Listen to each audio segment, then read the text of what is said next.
E aí pessoal, tudo bom? Então vamos lá na nossa aula de banco de dados, tirar algumas dúvidas para vocês a respeito da primeira forma normal, certo? Vou ler aqui a descrição, né? Igual tá lá na apostila, na página 24, igual eu deixei lá na atividade. Então vamos lá. Definição da primeira forma normal. Consiste em retirar da estrutura os elementos repetitivos. Quando a gente fala retirar da estrutura, não estou dizendo de forma alguma que vocês vão excluir, tá? Retirar da estrutura quer dizer que eu vou subdividir essa estrutura.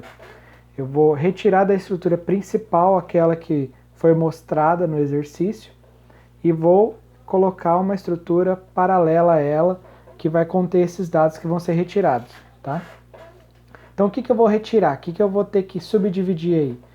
Os elementos repetitivos, tá? Ou que são os elementos multivalorados, que pode compor uma estrutura de vetor. O que seria uma estrutura de vetor? É como se eu tivesse uma tabela dentro da tabela.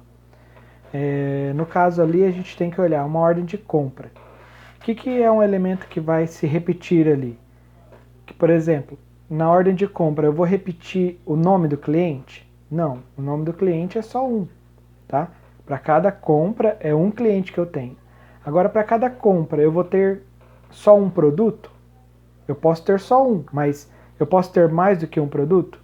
Se eu puder ter mais do que um produto, então isso é um elemento repetitivo. É um elemento composto, tá? Multivalorado.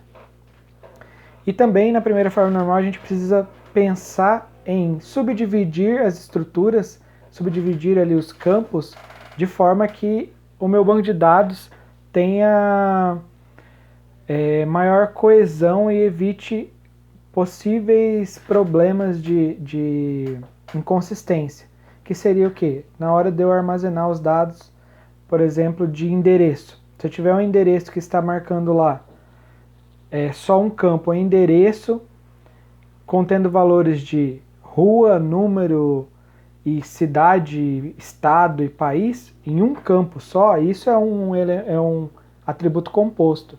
E para primeira forma normal, eu não posso ter esse tipo de elemento. Eu preciso ter, na linguagem de banco de dados, preciso ter um elemento atômico, que seja o quê?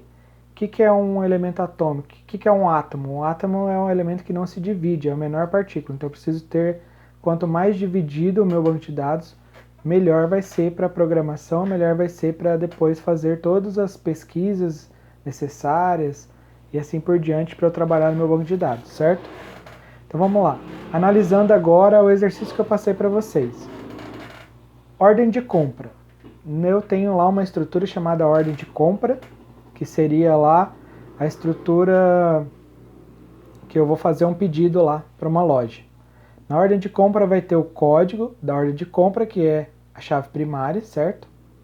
Data de emissão, código do fornecedor, nome do fornecedor, endereço do fornecedor.